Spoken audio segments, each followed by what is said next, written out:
Thank you so much for joining me, Ethan. I appreciate your patience and your time. Ethan's a Michigan State alum and a certified financial planner, currently working as a principal at Sage Wealth Planning in Texas. So thank you so much for talking to me. We had a great conversation last week, and I got to learn so much about you. So when we previously spoke, you told me that you were a supply chain management major in college. So a question I have is, how does your educational background in supply chain management influence your success in wealth management? Yeah, Ryan. Well, I'm happy to be here, first of all. And that's a great question. So, supply chain management and wealth management are actually a lot more similar than you'd think. So, what we know wealth management is about a lot, right? But if you were to poll someone on the street, what's wealth management? What do you think they would say? What area would they be most interested in? Yeah, it'd definitely be like the finance area. That's what I would assume people would say. Yeah, so it's finance and investments is the other thing I'd say, right? When Yeah. people think wealth management, a lot of times they just think investments. Now, you and I know there's a lot more to it, right? Taxes are a big topic, cash flow, they're everything, right? In supply chain, it's the same way. When people think of supply chain, they're usually thinking of UPS, right? They're thinking of logistics. How does something get from A to B? But really, supply chain is about much more than that. It's really about planning and processes as well. And so, planning, whether you're planning to make a chemical and ship it to a customer, like we were planning for at Dow Chemical, or you're planning someone's how to help someone achieve their goals, right? There are a lot of similarities. One of the most important things, no matter what type of planning you're doing, is having contingency plans. And the more you learn about wealth management, the more you'll learn that the only certainty is uncertainty, right? And having those contingency plans in place or giving people options is really important. And then the other thing that I mentioned was processes. And so, no matter what business you're in, doing things efficiently, creating processes is going to lead you to success. Awesome. So, what was some experiences like working in supply chain management where you guys actually relied on some of those contingency plans that, maybe something didn't work out and then those plans that you spent a lot of time and that's what your job was doing really mattered in that moment? Yeah. So when I worked at Dow, my first about year and a half of the 5 years I was there was in supply chain. And what a big portion of what I was doing was on the purchasing side of supply chain. So it was purchasing, in this case, it was purchasing logistics. So I was helping ship rail cars all across the US. And one of the biggest things that we were doing was we always wanted to have a backup, right? Because if a certain route or railroad was backed up or they weren't giving us the price we wanted, you wanted to have options, right? And so um, you'd always want to have at least two options, if not three sometimes. And in wealth management, it's the exact same way, right? You may be able to design the perfect financial answer for someone, but that may not be the path that they want to take in life. And that's completely fine. So having other alternatives is really important. Yeah, there's definitely overlap between wealth management and that same type of contingency planning. So that's really cool to hear that you also kind of got to experience it, even though you're in a different career. It's kind of a similar thing. So that kind of leads me Exactly. into my next question. Being with Dow for so long and then moving into a completely new, I mean, the finances and the stuff is very similar as we talked about, but a new industry, when you've already kind of established yourself at Dow, what was the driving force behind that decision to take that leap into wealth management? Ryan, it's a great question. And I was just talking about this with someone the other day. It actually was something completely outside of the Dow realm that led me down that path. And that's Dow Chemical is based in a pretty small town up in Midland, Michigan, a town of about 40,000 people. And it's a relatively low cost of living area. And so what that means is I worked for Dow. My wife also worked for Dow. We had no kids at the time. And we saw money starting to stack up a little bit in our accounts. And at the time, I knew very little about personal finance. At this time, we're 24, 25 years old, just married. And the only thing we knew is some of our family invested in rental properties in different areas. And so we ended up investing in a rental property in Grand Rapids, Michigan. And that experience in once we bought a rental property, trying to figure out how to make that the best it could be and how that fit in our financial journey really led me to learn a lot more. And so Ryan, I was reading books, also listening to a lot of podcasts and talking to people. And I was asking people at work for what they were doing. I was asking people who were real estate investors in the area, hey, how do you look at your finances? And I found myself spending a lot of my free time kind of going down this personal finance path. And once I learned that there were careers out there where you could focus on investments, but also other areas as well, I found that really appealing. And I love my time at Dow. I love the different areas I was able to work in, but this is what I truly feel is my calling. And so once I figured out this was a career I could transition into, I jumped at the opportunity. Seems like we have totally equal ideologies in our head about like the personal finance. Once you dive into it and you see all the possible opportunities, like the idea to make that a career was so enticing to me, and the same for yourself, that it was like, I gotta jump on this.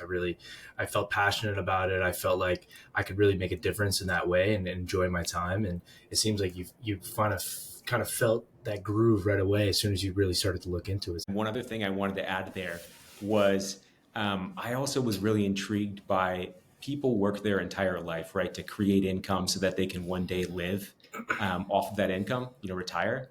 And there are just so many things you can do along the way to maybe shorten that timeline to retirement or to live a better life along the way financially. And once my mind kind of opened up to those possibilities and I saw all that you could do, there was no going back, right? So that was one of the main drivers. Awesome. That's really great. So a few things that we talked about when we spoke earlier was just about how different wealth management firms operate and the importance of different aspects. So I've been doing a lot of research and learning about what actually makes a wealth management firm a good fit, depending on your preferences and stuff. So I wanted to talk to you a little bit about culture. So obviously coming from Dow in a larger company, you have like a different culture compared to when you move to Sage, and it's a much smaller firm, and there's fewer people, more actual connection with the owner. So how important is culture in a successful business, and what are some key factors to understanding company culture? It's a great question. And there's so much that goes into culture. I mean, culture it's a really broad term. And some of what you want to understand too is what's important to you. So when I think about culture, right, for me, what's important is it was mentorship. And so at Sage, it was a company of three when I joined it, right? But there was a culture of we're going to help the advisors learn how to best serve other people so that they one day can do this really well on their own and feel like they're providing the best service possible. That was really important for me. But culture too, it can be the environment in the office. It can be things that are as simple as how do you treat other people on the team as well. And all of those things are really important. What I'll say about culture is that there are companies that are very successful financially that don't have a great culture, but probably not doing it in the most efficient way, right? And I think the most efficient companies have great company cultures. And so, what I would recommend to people out there who are trying to figure out what the right fit is one, understand yourself, right, and what you're trying to do with your career. So, if your goal is learning, you may go to a different company than if your goal is trying to develop a certain skill like sales, right? You're probably going to go to two different companies depending on exactly what you want to do. Um, but the best way to find out about a company culture is it's a two-pronged approach, right? So the first thing that I would recommend doing is figuring out how they serve their clients, right? So most companies will have either a sheet where they provide specific examples of how they serve their clients, or they'll be able to explain that process to you, right? And I think that by better understanding that, you'll understand the level of detail that the company goes to and who they're trying to serve and what they're about. But then the most important thing by far, no matter where you're working, whether it's in the wealth management industry, whether it's in any other industry, is to talk to employees. And I'd recommend doing that before you take any job. Talk to a couple of employees. You can ask the person that's interviewing you or just anyone at the company for some names and understand what their experience is like. I think it's best to do this in person because you're probably going to have a better chance of that person opening up a little bit more and giving you, what it's really like. Yeah, that's a great point. Being able to actually connect with professionals that can give you the real answers is so important for understanding a culture. It's if I'm a company and I want to talk to prospective employees and be like, "Oh, this is great here. We do this, we do that. We offer so much." But like you said, there's some companies that do really well financially and they don't necessarily have a great culture, even if they position themselves as if they do. So that's so important to identify and to really be able to understand it from people that are in it, whether that's a place you want to be or not. So tailoring to a lot of individuals that are looking to get into wealth management, understanding culture is kind of an untapped part of, the career search, something that we necessarily taught to like go and look, it's more like learning from the people, like you say, networking, and that's how you really understand company culture and, get the idea from it. So I really appreciate your insight on that. I wanted to get into a little bit of what it's like for a typical work week at Sage Wealth Planning. Yeah, it's a great question. And just like you, Ryan, I know you're in school right now. The weeks in school versus out of school probably look completely different. When we're meeting with clients versus not meeting with clients, our weeks look completely different. So we try to structure things by weeks in our practice. So we want weeks where we're meeting with clients, and then we want weeks where we're meeting with prospects and also working on the business, right? And that allows us to get more efficient. So what I'll talk about right now is when we're meeting with clients, what the weeks look like. So Monday, at the start of the week, we're talking about the operation side of the business. That's really what paperwork is out there, what actions need to get done, and what obstacles are in the way of the team right now to achieve those actions. Right. It's my role right now is really how do I help solve the problems that the team's having with getting some of those tasks done, and where are we, and do we need to give any updates to our clients? So we start the week with that, and then Monday is all about prep. Now, most of the time when you're thinking prep, you might be thinking, all right, we're prepping for the Tuesday, Wednesday, Thursday meetings. But if you're doing this successfully, you really need to be looking 1-2 weeks out. So on Monday, like this Monday, we're prepping for not next week, but the week after's client meetings and saying, what do we need for those meetings? What work needs to be done between now and next week where we'll finalize the agendas. So Monday, you're kind of getting yourself ready. Tuesday, Wednesday, Thursday is really about meeting with clients and completing actions that we've talked about in the past, right? So you meet with a client, then you need to spend the time to talk about what happened and create a list of actions that need to be taken as a firm or by the clients. And then throughout the day with the other gaps you have, you're completing a lot of those tasks that you need to complete for clients with the free time that you have. So that's Tuesday, Wednesday, Thursday. And then Friday is really our catch-all day, right? So it's a longer team meeting where we're going through the actions again. And then we're trying to catch people who we may have outstanding action items with, or also that can only meet on Fridays. And so when you kind of bookend the week with Mondays and Fridays as prep days or days where you're really trying to get caught up on tasks, it makes it so that things don't fall through the cracks, and it's just really efficient.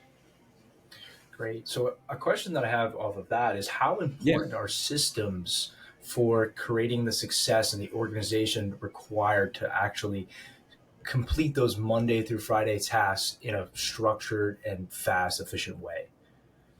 Systems are really important. And even more important than that is who's doing what, right? So on our team, we know exactly who does what task, and they're starting to take action before we even come together as a team. And systems are incredibly important in any business. They're really, really important in this business too.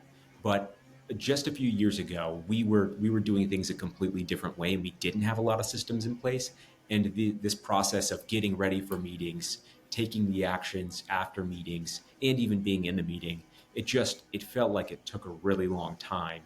And you create a system for it. Everyone takes a piece of the process.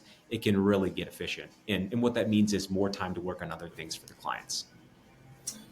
That's awesome. I recently finished reading Atomic Habits, and one of the Great kind of book. main topics of that book is, about putting good systems in place so that, when you're trying to create a habit that, you make it look easy.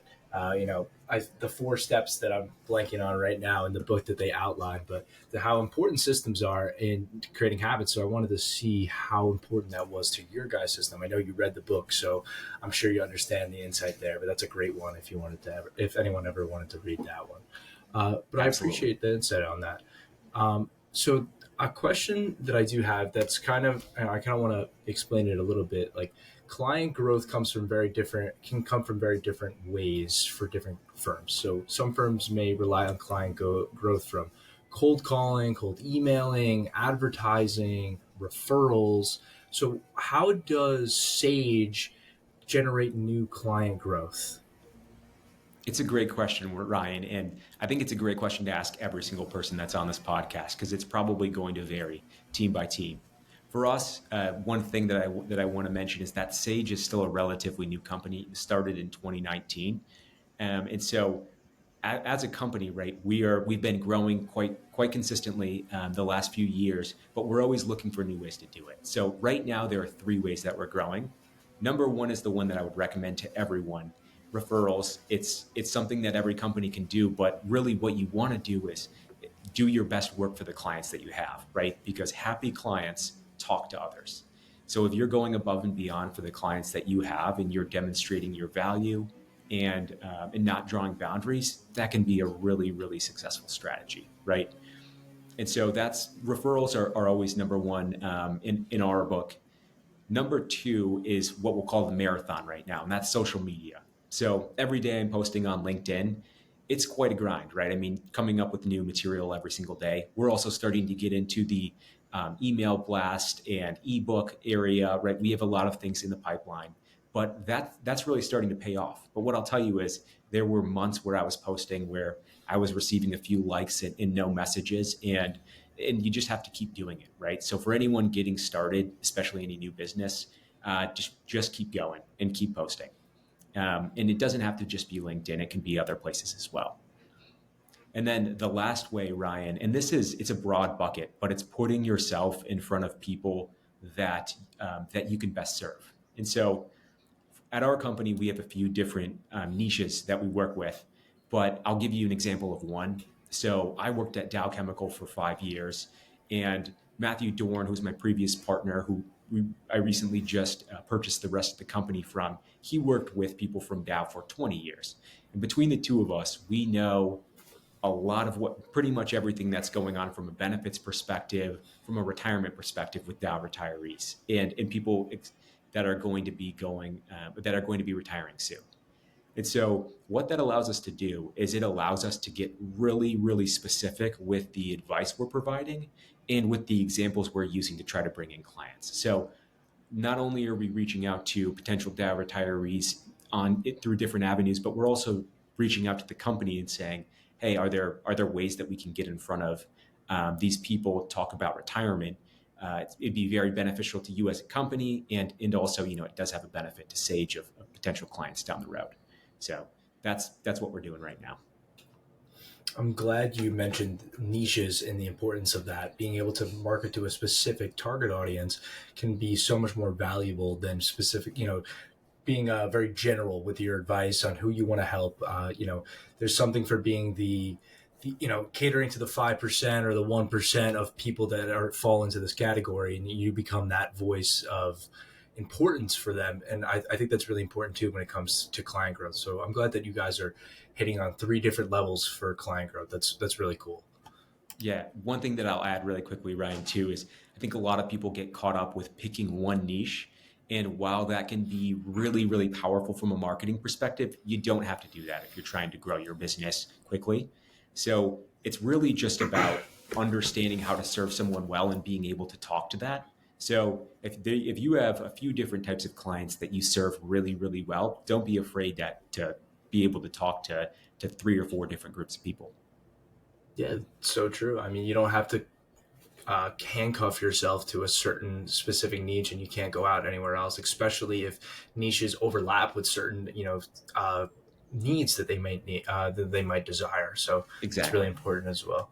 So, kind of a final question I have that's kind of tailored more towards individuals like me. I'm a junior in college. I'm, looking to get into the wealth management industry. So, what would one piece of advice be for the next upcoming generation of wealth management professionals for getting into the industry? So I'm gonna take a little bit of liberty with this question, Ryan, and I'm gonna give you three pieces because I think they're three Perfect. really good things everyone can do. So the first one is seek mentorship. So I want to talk about how lucky I was as someone coming into the industry to partner with someone. His name was Matt Doran, who was willing to mentor me, right? And being able to learn by doing versus just learning through a textbook is completely different, right? I think the CFP for everyone trying to be a wealth manager out there is great curriculum, and it's a great check the box.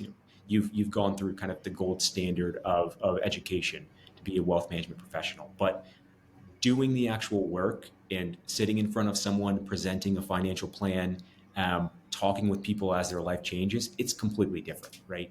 And having someone to learn from is just it's amazing. And so I definitely recommend that. The second thing I'd recommend is just to be a sponge. So no matter what type of job you start in, whether you're starting in supply chain at Dow Chemical, or you're starting at a wealth management company, learn what's going on. Ask others around you about things you're interested in, and really just try to learn. And then the last piece of advice I'd give you is seek experiences outside of work as well. I think one of the things that sets good wealth managers apart from others is they are able to listen and empathize with clients. And listening, I think, speaks for itself, right? But empathizing, you have to have an understanding of what someone's going through. And I think a great way to do that are to really learn a lot about some of the big key milestones and transitions people go through in their life. So I'll give you a great example here, Ryan. If you have never had a kid, right? You can't, it's hard to empathize with someone who has had a kid or is going through that, right? But you could talk to 3 or 4 people that have kids in your family and say, hey, what was it like? What were some of the things you had to go through? I've heard about these 529 accounts. Did you set one of those up, right? You can learn about that. You can do the same thing with buying a home, going through retirement. Really, my advice to people is just talk to others and seek to learn. Great. So finding a mentor, being a sponge, and seeking to learn from outside resources, those are all great pieces of advice that I know I'll be incorporating in everything that I do, and trying to, like you said, just be a sponge, do everything that I can, get the information from people that really know it. And, I'm also trying to provide it to as many people as we can. I know this industry has, notoriously right now just not as been given as much input at colleges and other stages. So, I'm trying to change that and give people the opportunity to really understand what it's like to be in wealth management and put themselves in a good position to find a good career there. So I thank you so much for coming on today. I really appreciate the advice and the insight that you've given us. I can't thank you enough. I'll put your LinkedIn in the description if people want to connect with you and talk to you. That'd be I'm great. sure people would love to pick your brain. So I appreciate it. Thank you.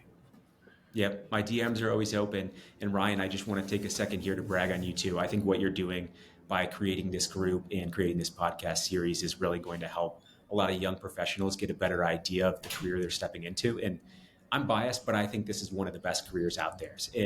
And every stat that I read says we need more people to join the wealth management industry. So I'm glad your podcast is doing that. Thank you. I really appreciate that. That's what we're looking to do. We're trying to grow and we're trying to take people with us. So I'm glad you share that same ideology. Thank you so much, and I appreciate you talking to you.